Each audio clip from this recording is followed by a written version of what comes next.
Денеска сме овде, браќи и сестри, да се подсетиме на еден голем настан кој се случил повеќе од пред 2000 години. Ќе зборуваме за Исусовите последни минути или мигови кои ги доживел на Голготскиот крст. Ќе зборуваме за ова позната Исусова молитва или изјава: Татко, прости им, бидејќи не знаат што прават.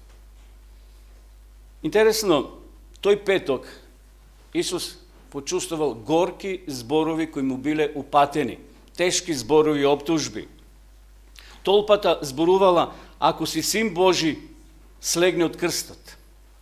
Верските водачи кои исто така биле присутни зборувале и го гаѓале со навреди. Другите ги спасуваше, а себе не може да се спаси.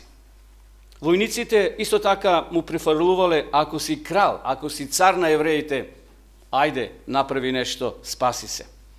Тоа биле тешки зборови. И наместо Исус да им возврати со потешки зборови и увредливи, тој се моли и вели: Татко, прости им, зашто не знаат што прават. Тешки горки зборови биле упатени тој петок, почитувани. Но Исус очигледно се молел и сакал да им укаже дека тој не паѓа на нивното равниште. Едноставно, Исус ги гледа и се сожалил, како што вели текстот.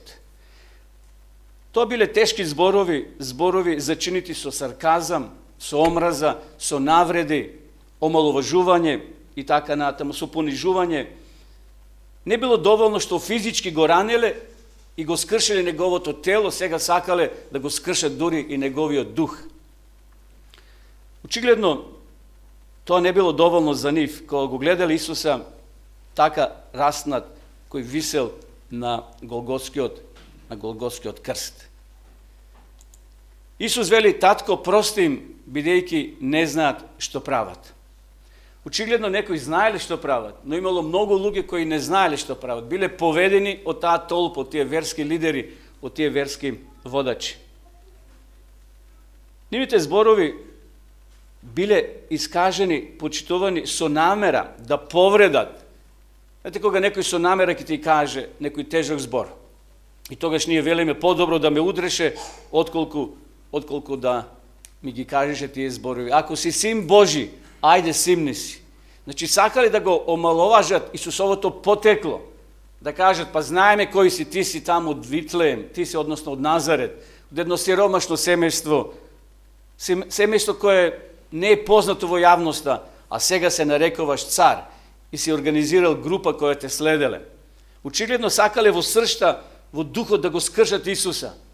Исус да каже: доста ми е, да ја симне таа облека и да се врати кај својот отец. А може ли Исус тоа да го направи? Но Исус секако не сакал да ја следи таа толпа на луѓе. Тоа биле зборови полни со намера да повредат, да ранат и да направат зло. Какви били тие луѓе? Како што спомнав, не само што му го ранеле неговото тело, туку сега сакале да го ранат и неговиот дух, а кога духот на човекот ќе му се скрши, тој ќе станува лесен плен за толпата на луѓе. Како можеле тие луѓе кои до вчера јаделе и пиеле, кои биле можеби дел од тие луѓе кои биле излечени, кои биле нахранети од она група на луѓе кај што имало неколку илјади луѓе нахранети? Очигледно, Елена Вајд во книгата Патриарси и пророци зборува дека кога пред судницата таа толпа на луѓе викале: распни го, имало луѓе кои биле хранети, нахранети од Исусовите раце, а сега поведени од водачите изгубиле свест фактички и го викале она што воопшто можеби не размислувале. Апостол Јаков вели за јазикот, знаете што вели за јазикот? Тој мал орган што може да направи? Вели дека може да запали големи огнови. Неговиот пламен еднакво уништува и пали се пред себе. Завчера бев за Прилеп и од десно, од лево, тамо нагоре, по ридот ќе видите се изгорено. Тој оган почнал од некој чкорче, од некој кибрид, малце за мал оган. И цели ридови, и знаеме што се случи во Источна Македонија ова лето. Најверојатно во блиското минато или во сегашноста почитувани, ние сме го тоа почувствувале на своја кожа. Сме биле навредени, може би ние некого сме навредили, тој мал орган кој го носиме сите може да биде многу голем проблем. Може би намерата на зборовите била да ви направи зло, а може би не. Тоа нема врска. Но сеедно тие зборови носат болка и се болни. Апостол Петар, еве што запишал, кога го навредува, не враќаше со навреда. Кога страдаше, не се закануваше. Туку му се препушти на оној што праведно суди. И затоа порака за нас, браќа и сестри, не е наше да судиме. Оставите Бог тоа да го среди. Зошто да си ги извалкате рацете кога ние треба да донесуваме пресуда за некого?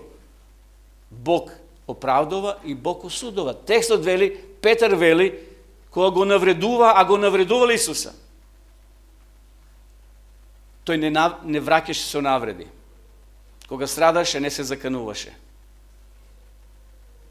Исус не се осветувал, почитувани. Исус не навредувал. Исус не кажал, ќе ви вратам за ова, ќе дојдат и моите 5 минути. Сум чул еден човек, многу одамно, како дете бев, еден политичар, Тито беше тоа, еве, да ви откријам, требаше да дојде во Бања Банско, јас бев можех 7 години.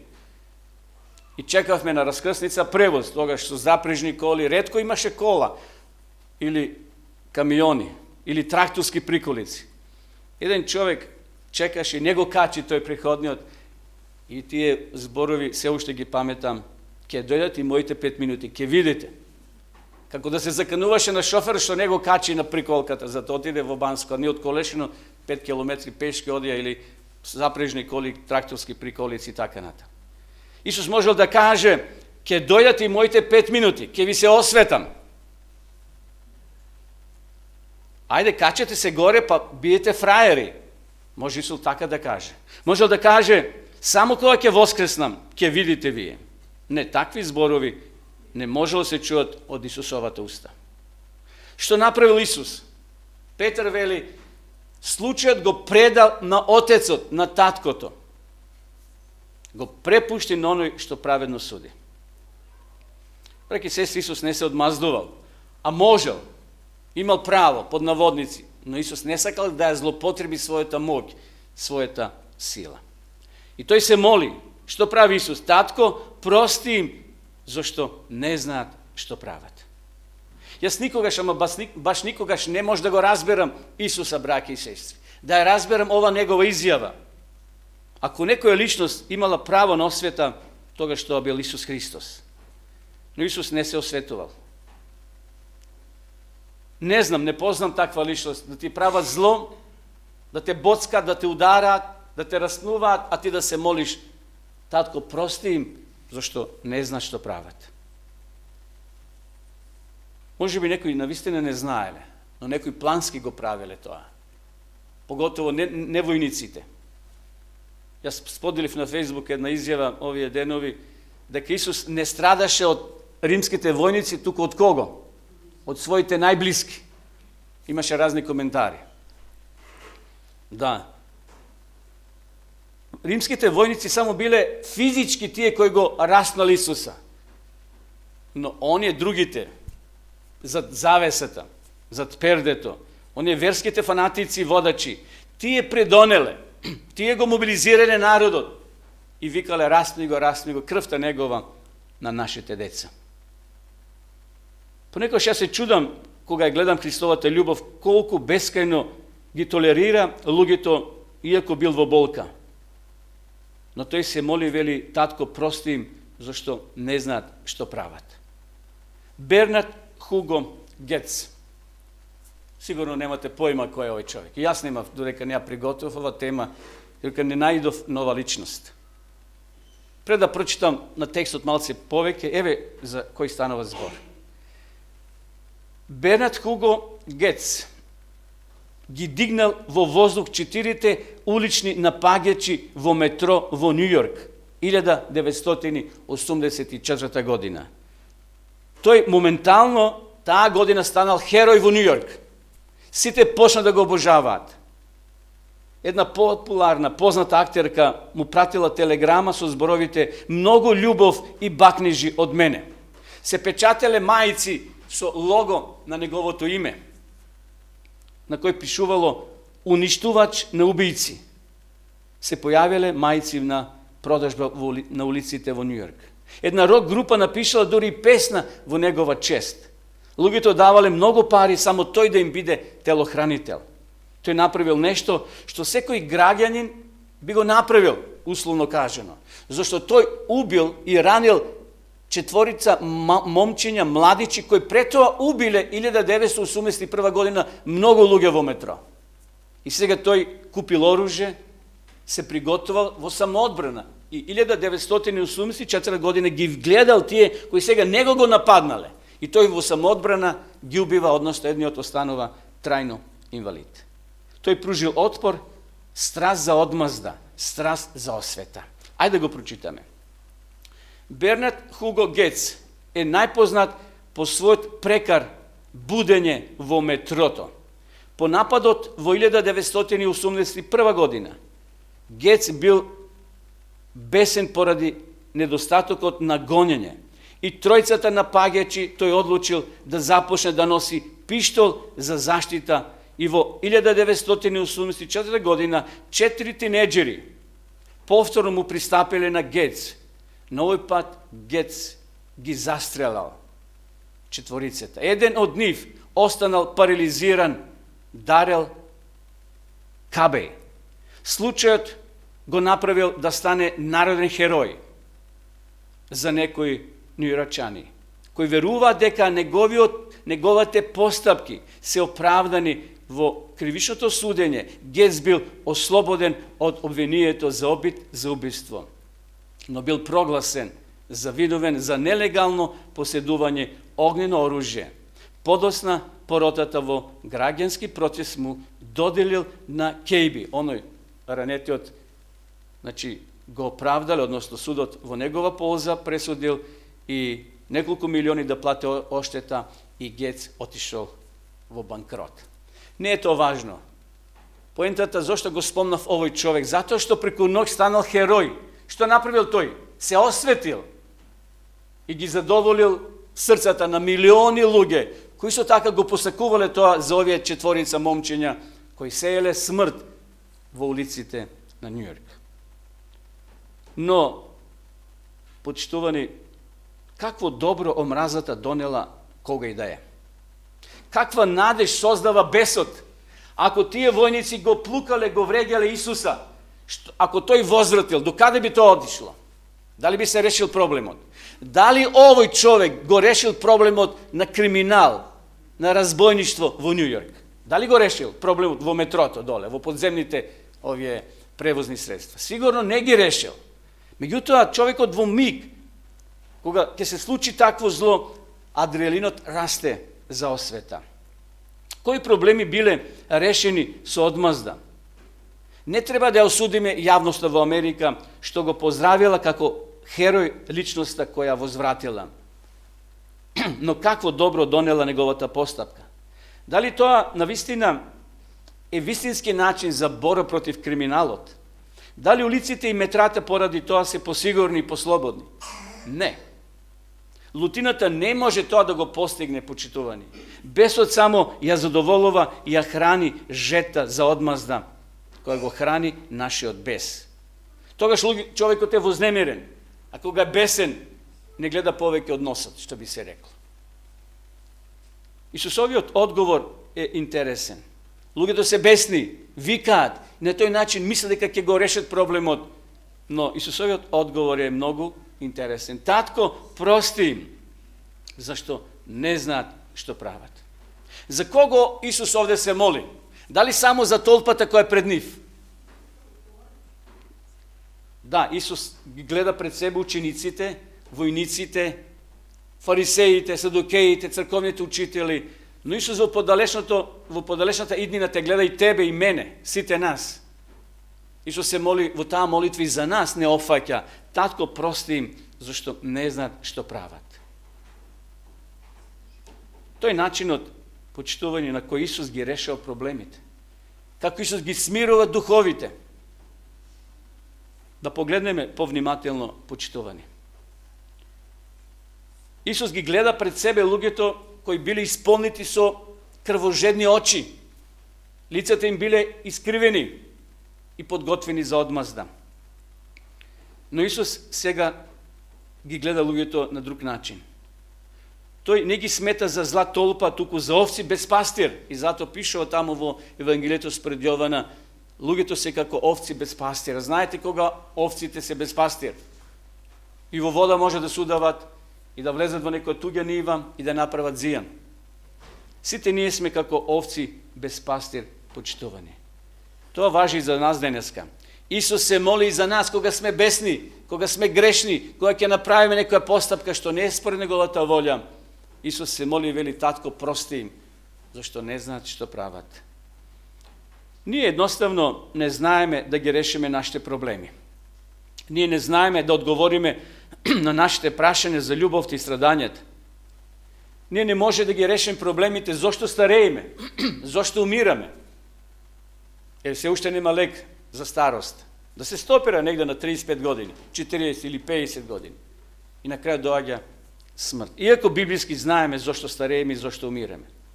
Ние дури не можеме да направиме сите луѓе да бидат среќни или сити, нахранети. Но постои една изрека: ако секој нахрани по една уста, ќе има многу усти нахранети. Ние не може да ги храниме луѓето во Африка да отидеме, но може поред себе да помогнеме на една или на две личности. Ние сме овци без пастир, немокни, не знаеме што да правиме. Но тоа нас не оправдува да грешиме. Не оправдува да се отвориме вратата и се да ни биде слободно. Како некој што го цитира текстот на апостол Павле: се ми е слободно и тука застануват. Но што пише понатаму? Но не е се од полза. Се ми е слободно. Како во самопослуга влегувате и на рафтот имате и леп, имате и зејтин, имате и брашно, но имате и варекина, имате отрови. Значи, бираш што ќе земеш, што ќе одбереш. Не можеме да ги решиме сите проблеми.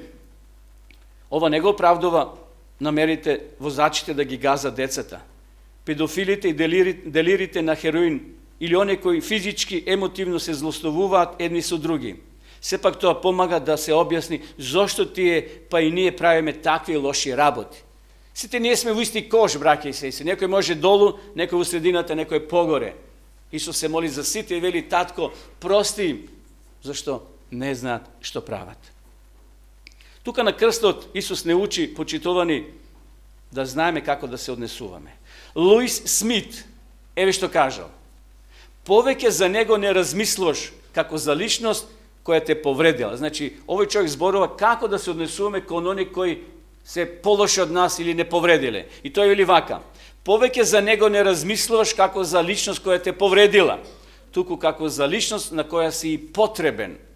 Не го чувствуваш како личност која е отуѓена од тебе, туку како личност која ти припаѓа, која ти е блиска.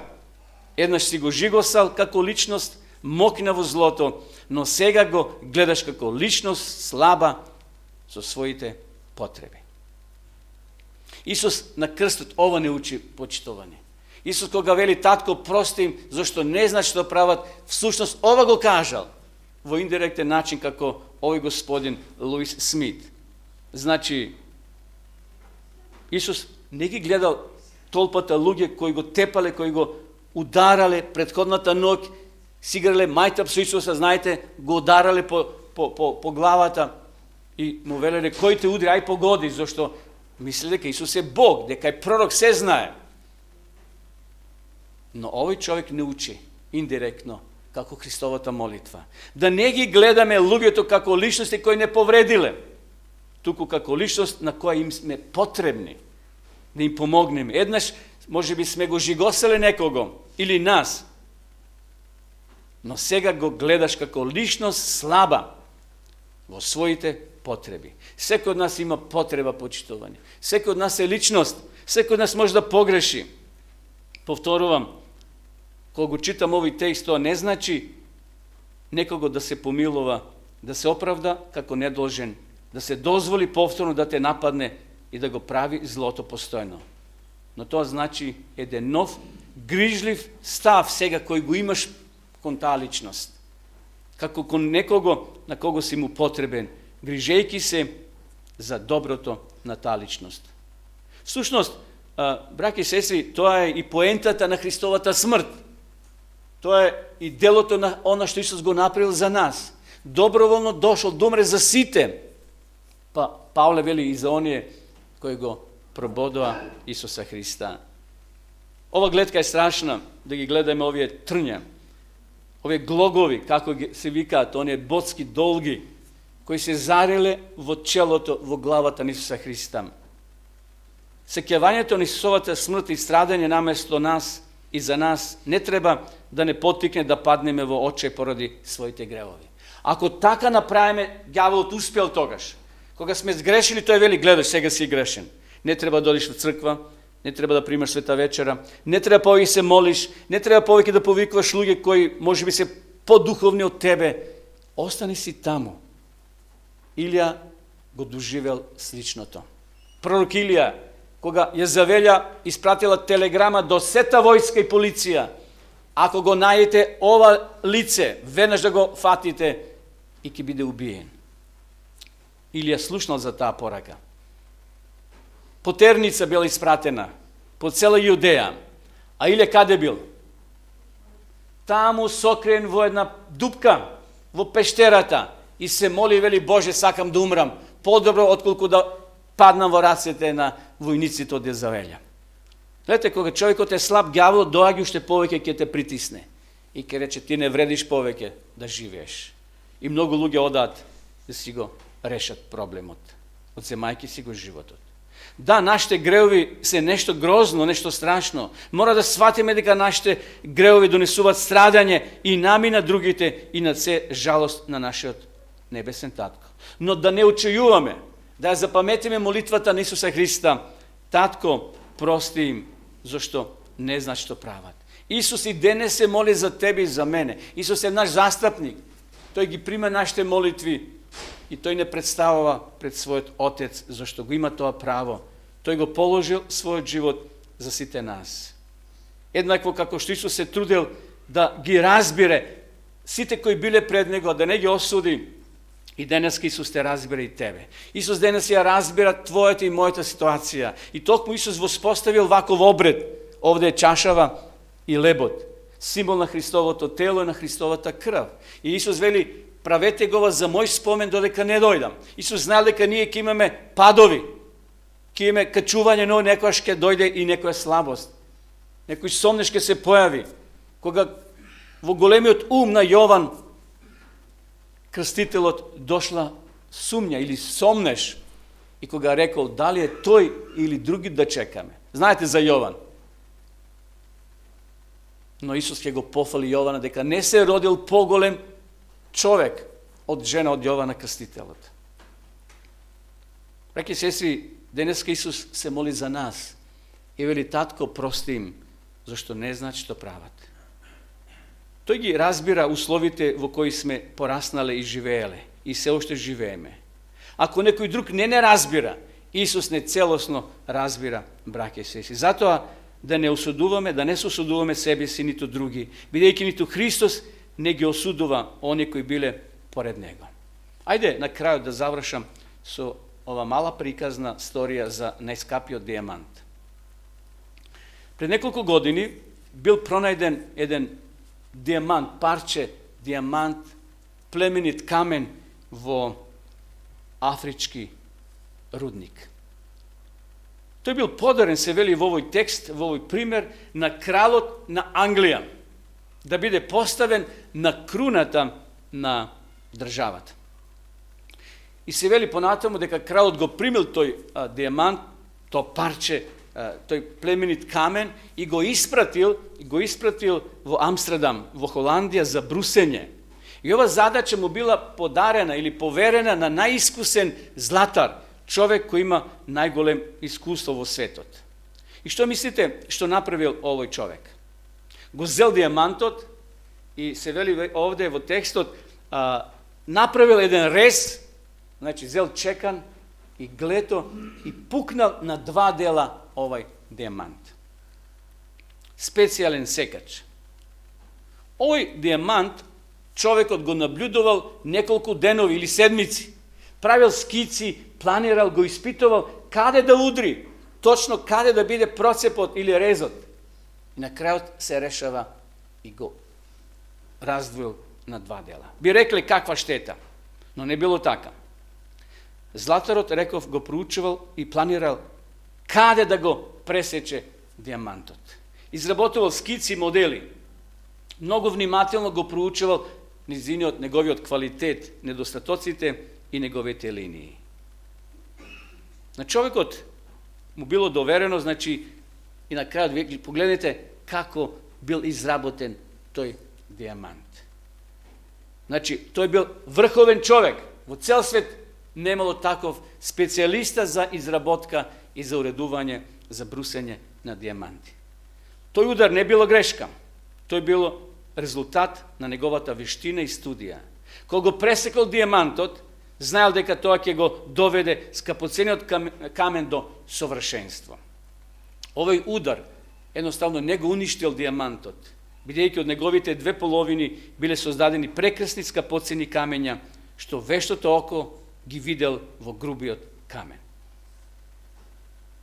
Почитувани браќи и сестри, и Бог понекогаш дозволува некој вешт златар или некој проблем да удри во тебе и во мене. Бог дозволува не да не скрши и да не уништи. Може би си тажна денеска. Може би дојде денеска во црква тажна. Си имала некој терет или си имал некој терет. И сме дошли овде кај Исусовите нози. Може би доживуваме големи разочарувања и не разбираме зошто Бог сето тоа го дозволува, а сме се молеле за добри работи. Но, почитувани, тоа не е грешка. Бидејќи ние сме нескапоцениот камен во очите на Бога. Бог знае најдобро што е за нас. Еве Петр како се моли. Да го читаме и овој текст.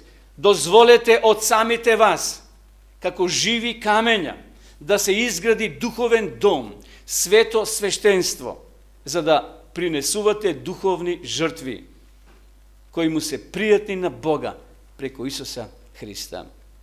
Библијата кажува, браќи и сестри, дека ние сме, овде вели текстот, живи камења, не таму од Африка донесени од некој рудник.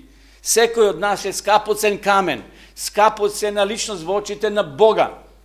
И само ти да си бил и јас, Исус би го поминал истиот пат, пише во книгата Копнежа на вековите. Значи, истиот пат Исус би го поминал, само за една личност. И затоа да не очајуваме кога ќе погрешиме, кога ќе паднеме.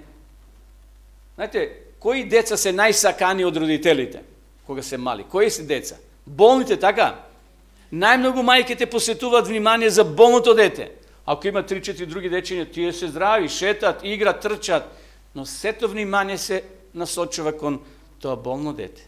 А ние, бидејќи растеме во греф, овде вели Библијата, растеме на оваа почва грешна, целото небо го наблюдува нашето растење духовно и нашето живење. А посебно Исус Христос. Вие сте живи камења. Да изгради дом, сака Бог во нас. Ништо нема да ни се случи, ако тоа Бог не го дозволи, браќи и сестри. Божјата љубов, иако како што растеме и може да паднеме, но тој ќе не обликува како совршен скапоцен камен. И кога размислуваме за самите разочарувања во нашиот живот, запомнете дека Бог не држи во дланка. Пишува таму во книгата на Исаја, мисля, не беше, кај не врежал Бог, кај не запишал? На дланките. Името го знае, твојот број го знае, твоето место на живење, твојот кревет кај што спиеш го познава Бог. И затоа фала му на Бога, што тој ќе не обликува така и онака како што тој сака. Скапоцен бисер во круната на големиот Бог. Сакаше да бидеш бисер, дозволи да те бруси. Го знаете оној пример за оној камен, таму во рудникот, нешто слично како овој бисер. Каменот дошол кај човекот кој го клесал и го ударал. И одеднаш каменот прозборел и рекол, што ме удараш, ме боли. А знаете што рекол овој уметникот?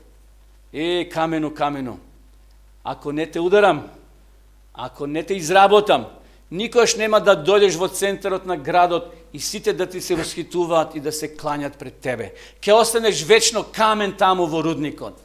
Драги сестри, да му дозволиме на Исуса Христа да не бруси, да не обликува за еден ден ти и јас, како живи камења, да се најдеме таму на улиците на Новиот Иерусалим. Таму златото нема да има никаква вредност. Ти и јас ке бидеме вредни, зашто за нас е платена крв, платен живот, а тој е животот на нашиот Спасител Исус Христос. Нека му е слава за големиот Бог и за Исусовата молитва. Татко, прости им, зашто не знаат што прават. Амин.